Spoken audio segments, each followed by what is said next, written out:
Hello everybody, happy Tuesday. I know I'm supposed to do a live video for heartworm and Lyme disease, but I checked my YouTube channel and I already did both of them, so I had to come up with a new topic to do. So I was researching it last night, but this one's a little bit fun.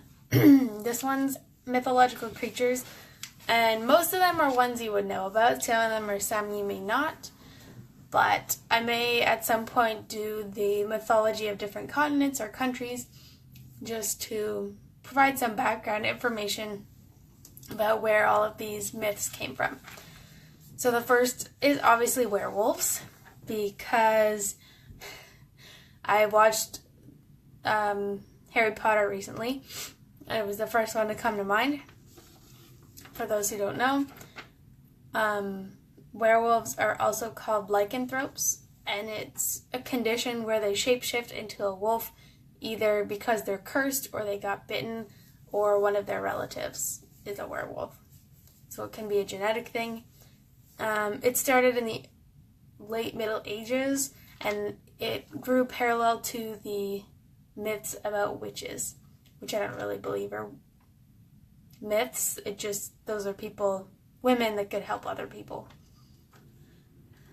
These were mixed. People who were charged for being a werewolf or transforming into a werewolf were also could be charged with or mixed with accusations of wolf riding and wolf charming. Apparently that was a thing. Unicorns. In the Middle Ages, they were a sign of purity and grace and could only be captured by virgins. So a lot of times they set traps using virgins as bait to capture unicorns and sell their parts. The oldest reference to unicorns is in a book called Indica, meaning about India, by, I'm not going to say this guy's name right, Cetaceus. As wild asses fleet of foot, having a horn a cubit and a half, which is 28 inches, in length, colored white, red, and black.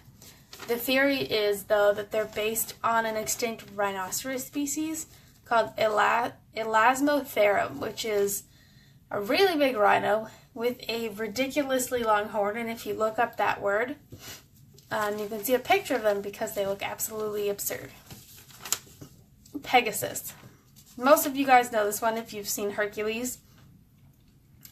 And unicorns are also from Harry Potter, the reason that I thought of them. But Pegasus is definitely from Hercules, but the storyline is not exactly the same. The idea is that Pegasus was fathered by Poseidon, and his mother was actually Medusa, because he was born from the severed neck of the Gorgon Medusa that was slain by Perseus. And those who don't know, Medusa is the one, if you look at her, you'll turn into stone. So you had to use mirrors and things to defeat her. He eventually became the mount of Bellerophon, who was a mythical hero. And they did such things as slaying the Chimera, which is someone who appears as more than one thing. And their flight to Mount Olympus were two of their more famous ones. They also killed a bunch of famous beasts. And if you've ever seen Hercules, a lot of the beasts that he appears to slay are actually real Greek mythological creatures, which is interesting. Alright, the griffin. Most of you also know this one or have seen parts of it. If you've seen Harry Potter, there's also the hippogriff, which looks quite similar to the griffin, but has a little more, I think it's fish. Anyway, the griffin has the body, tail, and back legs of a lion, but the head, wings, and front legs of an eagle. And if you haven't seen a picture of one, you should definitely look it up, because they're very interesting looking. But because the lion was known as the king of beasts, and the eagle was known as the king of birds, the griffin was supposed to be the king of all animals, because it's just the best of both worlds, literally. They're known for guarding treasure, and in Greek and Roman history, they were said to keep gold nuggets in their underground burrows. Now, why an eagle and a lion would have an underground burrow doesn't really make sense to me, but apparently that's how it worked. Alright, moving a little bit into aquatic creatures, we of course have the Kraken, which if you've ever seen Pirates of the Caribbean, you know what it is assumed to look like. It's actually a sea monster off the coast of Norway and Greenland, and it is said to originate from a squid that can grow from 40 to 50 feet long. So, sailors would see the really big squid, and in their fright, I suppose, they would assume that it's way bigger than it is, and suddenly the Kraken and its crazy octopus arms were believed into being, let's say. The initial mention of it was actually in 1752, and one of them, I think it was Alfred Tennyson, wrote a poem about the Kraken, and if you ever want to read it, you can Google it and find it. It's pretty easy to find, but it's impressive how even famous poets write about mythological creatures, which I thought was really interesting. Mermaids. For all of those of you who have little girls and boys who are really into mermaids, they originated in Assyria, and a goddess called Atargatis transformed herself into a mermaid out of shame for accidentally killing her human lover. They are associated with floods, storms, shipwrecks, and drownings, and can be benevolent or beneficent, meaning they can be nice or evil, depending on how they're feeling that day, I guess. Sometimes there's stories about them falling in love with people, and then I know Atargatis' story didn't go very well, but some of them apparently do. The Yeti, also known as Bigfoot. There are a lot of different stories about him, but essentially he's in the Himalayas. The myth originated in Nepal, and this one, they actually did hair studies on hair samples they found high in the Himalayan mountains and buried in snow and ice, and they matched genetically to a prehistoric bear. So this myth has a little more basis. If you see a really giant white bear, a lot of people are going to assume that, you know, it's not normal for a bear to be that big, and then that's how the myths develop, right?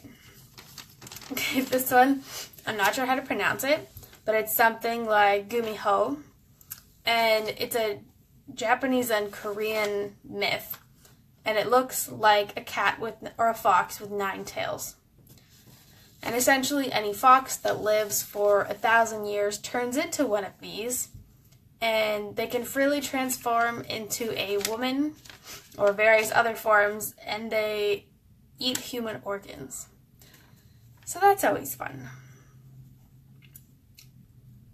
The last one I'm going to talk about, because I ran out of room on my paper, is the phoenix. And of course, if you've seen Harry Potter, you know what a phoenix looks like, because Dumbledore has one. They can cyclically regenerate. It's supposedly every 500 years before they're reborn. But according to Harry Potter, there's a few different theories. They burst into flame, and then they're reborn from the ashes. And the other one, they have to decompose first, and then are born from the ashes. But they have a lot of mythical powers. In Harry Potter, their tears can heal things, and they have a lot of magic sensations, things like that. But they're supposed to symbolize renewal, the sun, obviously, because they burst into flames, time, the transmigration of the soul, resurrection, life in paradise, Christ, Mary, and virginity. So those are some interesting facts about mythological creatures, in case you're wondering. Next week, I'm going to talk about various jobs in the pet industry, because a lot of people think, if I'm not going to be a vet, or a dog trainer, or a horse trainer, then I can't work with animals. And there are so many other jobs out there, including what I do, because a lot of people say, well, that's not really a job. I said, yes, but I made it its own job. So if you have any questions about that, stay tuned next week, where we are going to talk about jobs in the pet industry.